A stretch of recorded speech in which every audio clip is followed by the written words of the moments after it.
1. I work at a second-hand shop. We get a lot of people come in with kids. Obviously, kids are going to be in public, but more often than not, the kids are rowdy and use our store as a playground. This story is one of such kids and his mother, which happened a few hours ago. A boy about 10ish was running up and down the aisle between our shoes and women's jackets. It's a kind of small aisle, and usually the most busy. So I called out, "Hey, no running, please." 5 seconds later, he does it again. Thinking maybe he didn't hear me, I said a little louder, "Buddy, no running, please." Enter our EM.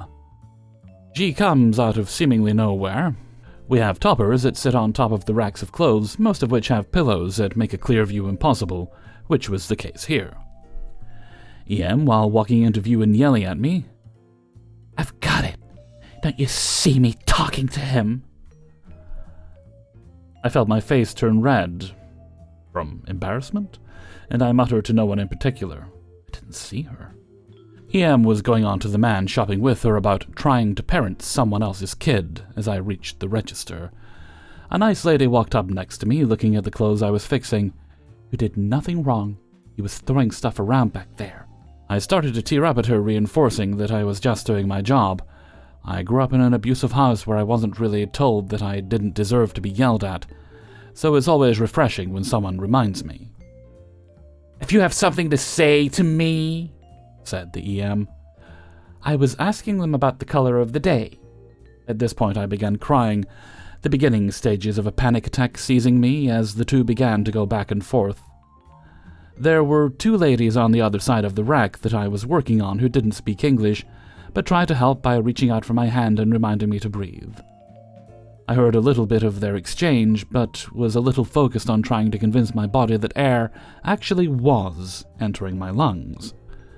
Nice lady walked towards the same register as EM, and the little bit I caught roughly goes, "They're upset. I'm recording you! I'm recording you!" From what my coworker said later, Nice lady told him to call for one of our managers right about here. Nice lady returned to where I was, and rubbing my back also tried to remind me to breathe. I was hyperventilating at this point. The worst panic attack I've had thus far. You know the old box TVs, the static that would appear on the glass after turning it off? Or just look on YouTube for TV static. That's what my hands felt like.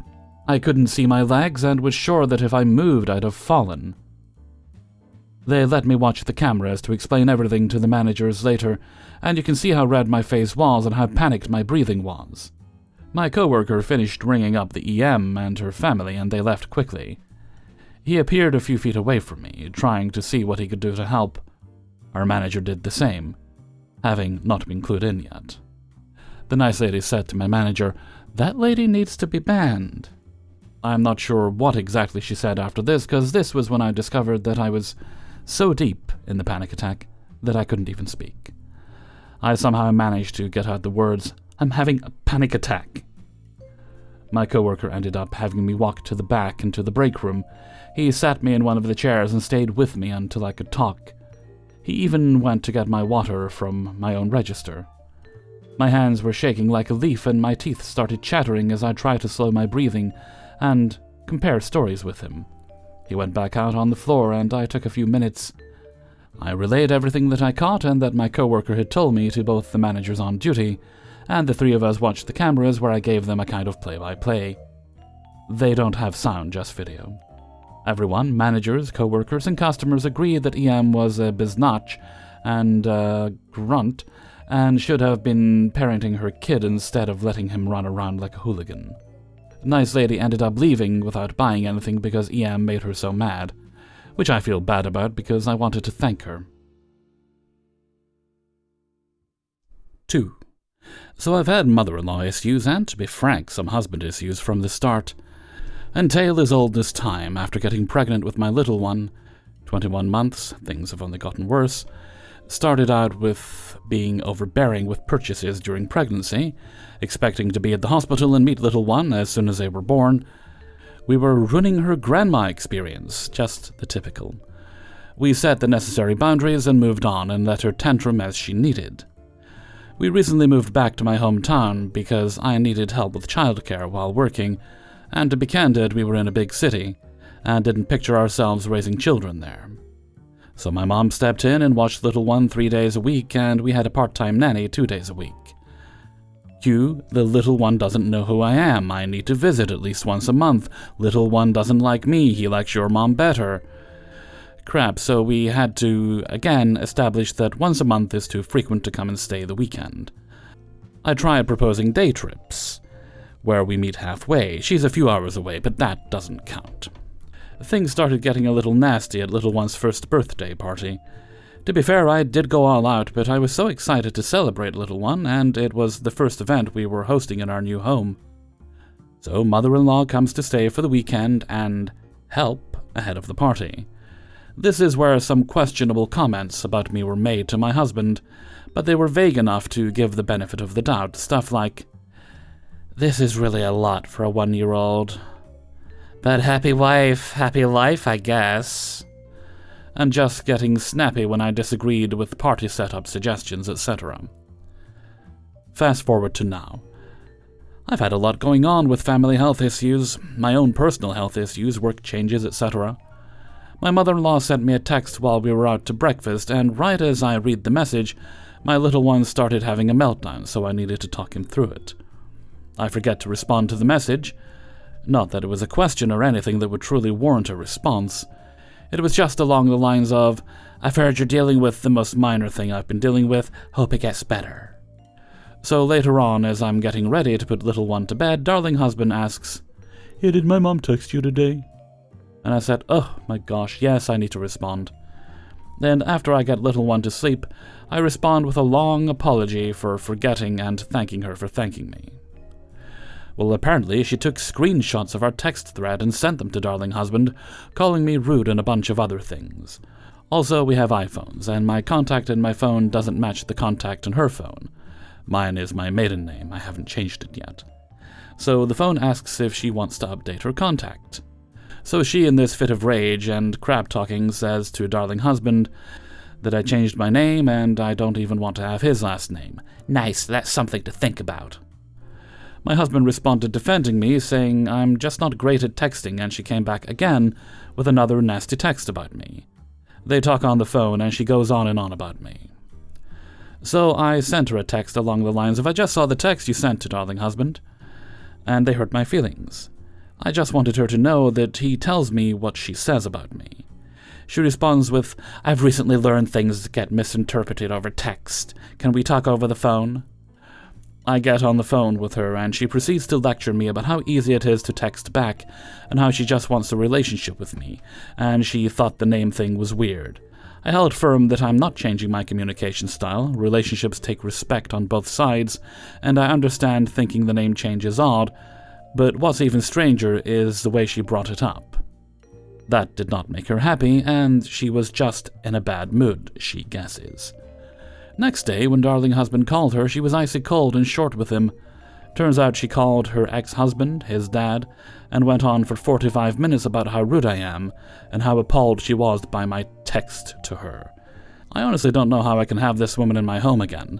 The way I've been dealing with her is by giving her the benefit of the doubt, and now that's literally impossible after the way she spoke about me, and trying to plant seeds of doubt in my husband's mind. And then to have a fake conversation with me apologizing and wanting to rebuild, to then run to darling husband's dad with more venom about me. I just don't know how I'm going to deal moving forward. Hellfreezer's note. We are taught from when we were young that family is the most important thing, familial bonds cannot be broken, blah blah blah blah blah, do this, do that because they're family. No. I've recently learned that's not the case. I cut my sister entirely out of my life, and she will remain cut out of my life entirely unless she grows up, so she will remain cut out of my life entirely. You can kick a family member out at any time, just because they're related to you either through blood or through marriage. It doesn't matter at all. It's quite clear she doesn't want a relationship with you. She has an idea of what a relationship with you would be like, and she wants that version regardless of what feelings you may have on it. Essentially, she'd like you to be a little puppet version of yourself that she can pull the strings of to do the things she wants to do. Ultimately, your priority is yourself, and your kid. Oh, and as for the last name thing, oh, so what? Not everybody takes on their partner's last name these days. I'll be getting married soon. I've even said to my partner, look, you don't have to take my last name. You've got a great last name. But they think they might want to, and that's also okay. But I'm really not pushing for it, because quite frankly, I don't care. Obviously, your husband is going to remain in contact with his mother unless he feels similarly to you do, and he wants to, go to minimum, if not entirely no contact. But whatever you do, you make sure you put yourself and the little one first. Good luck. 3. I'm a 32-year-old woman, and my husband is 28. His parents are out of the picture, but his grandparents are, for all intents and purposes, my in-laws. Grandma-in-law, 70, is very overbearing and a control freak, loves to make things work her way and only her way. My grandfather-in-law, 75, is actually nice, but never seems to notice her behavior at all. I never had an issue with him. As old as they are pretty able and still do stuff like hobbyist carpentry, etc. We're due to move house soon, and the conversation come up a few times, which I managed to brush over. We can help you move on the day. It sounds nice, but I don't think I will cope with her. She will have plans on how to control things. I had an argument about our PC desk the other day. She was saying it's not aesthetic or good for mental health for that to be in our living space and should be in an office room. I disagreed and said that it's our gaming PC desk and we want it in our living room as it's spacious. She argued with me to the end about it. How that wouldn't look good, be unwise, etc. I always try to stand my ground with her as I don't want to push over. My husband is Switzerland during these conversations, but to me behind closed doors is seemingly unbothered by her pressure on us, but does acknowledge behind closed doors that she can be difficult. He does struggle with her as he has always lived under her thumb to some degree, whereas me coming from outside I reject it. Anyway, so she outright asks us the other day, "Do you want us to come and help you move in on the day?" So I'm straight away uncomfortable with this idea. I do not want her taking over the arranging of our new house, instructing us how to properly carry or pack things, like a project manager. We can do it. We aren't 5 years old, you know. My partner is like, So I'm like, I think we'll be okay. It will be a pretty stressful day, but thank you. And right away, she's already saying, I think it's unwise as it's going to be a lot for you. Saying how much we will need their help. I'm going to be stressed. The last thing I need is her adding to that. I will not be able to cope because she will for sure get lots of digs in at me wherever she can. She loves a good nasty comment. I finish by saying, all right, well, let's think about it. We don't need to decide now. They say they have never moved house without help before. I can just see it being a total nightmare and everything taking me longer and everything being a drain. They are the sort of people who don't know when to leave, will stay and keep wanting coffee breaks, etc. How do I approach it? Say no.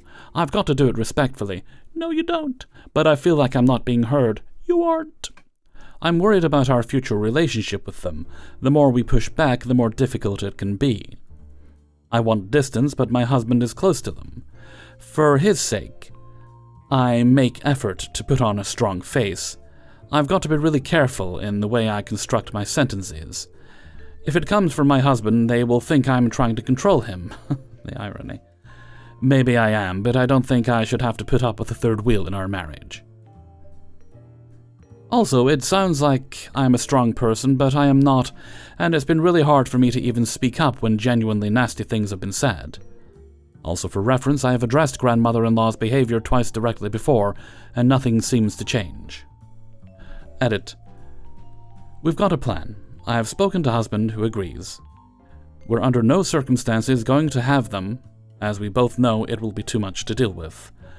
We're going to politely decline again, as we already have help, and we're going to try not to say more than that.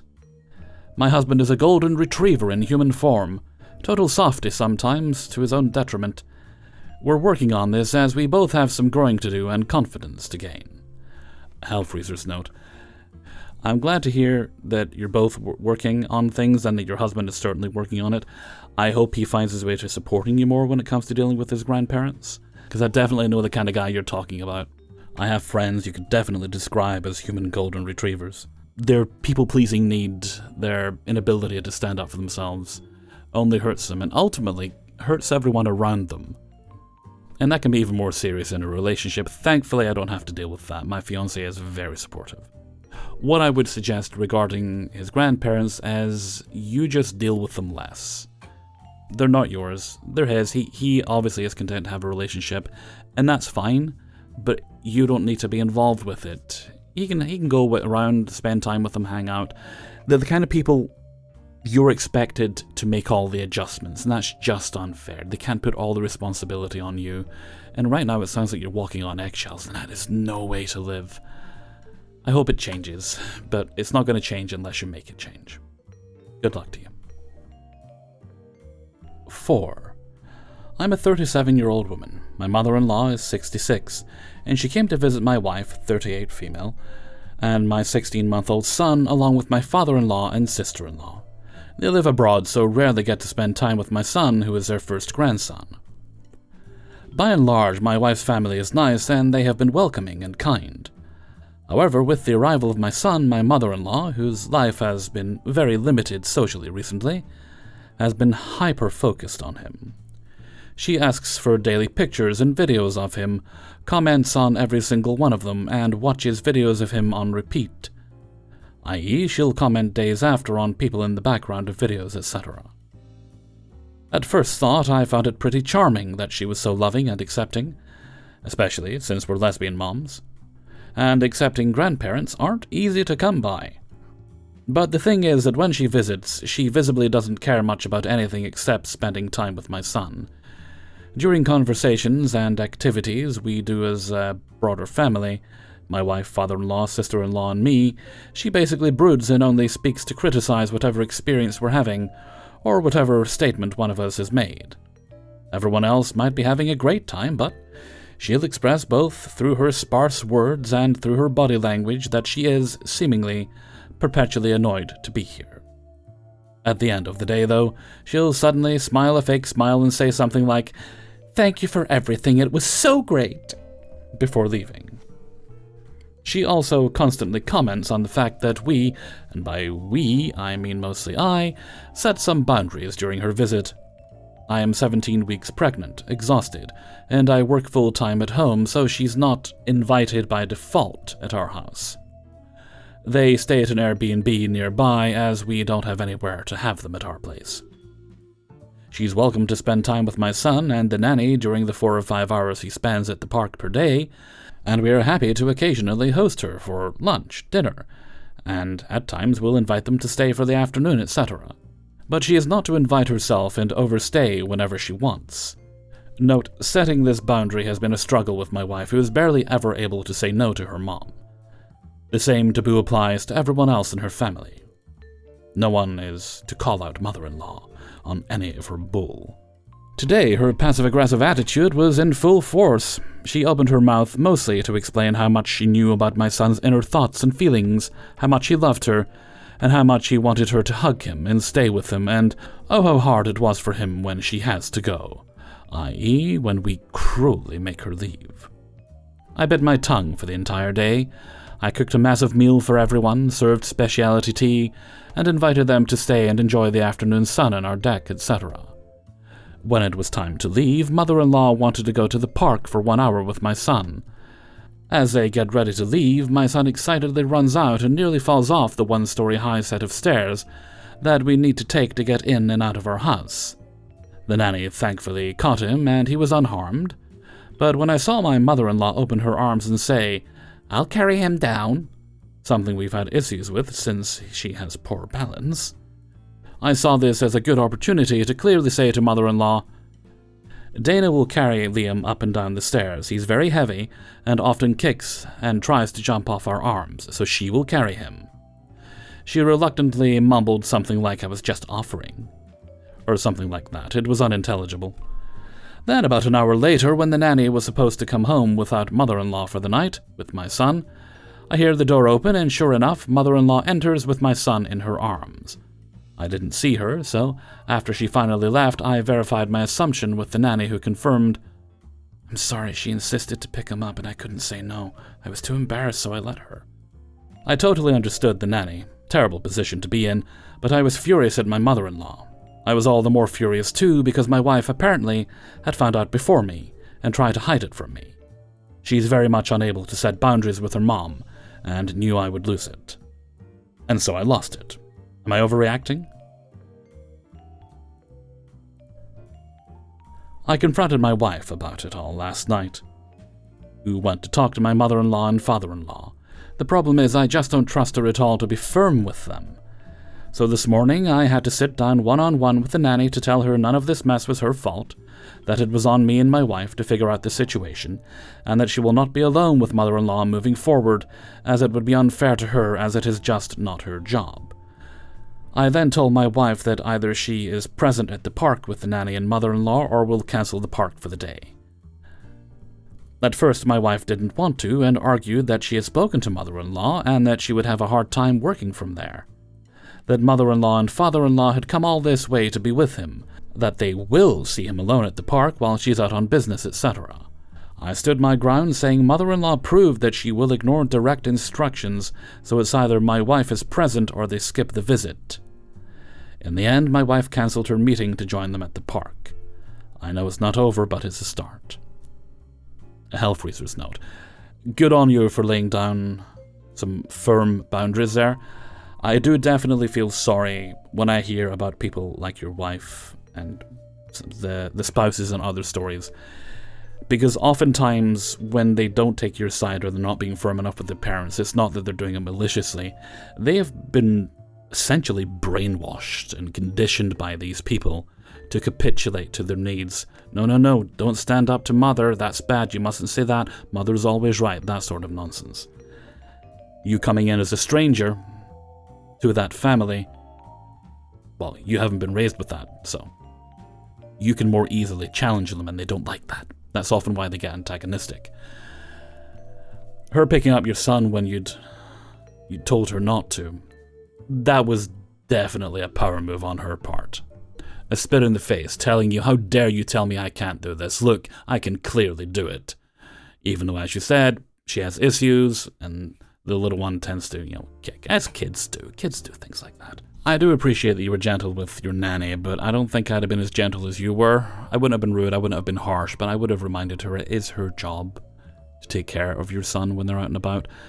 And it sounds like she did know the rules regarding your mother-in-law going into that situation. But it sounds like you have a plan. You know what to do going forward. Fingers crossed it works out, and that you keep on keeping on. Your mother-in-law will never be happy with it, but it's not about her. And it's never going to be about her. It's all about your wife and your son, and keeping your family safe and happy.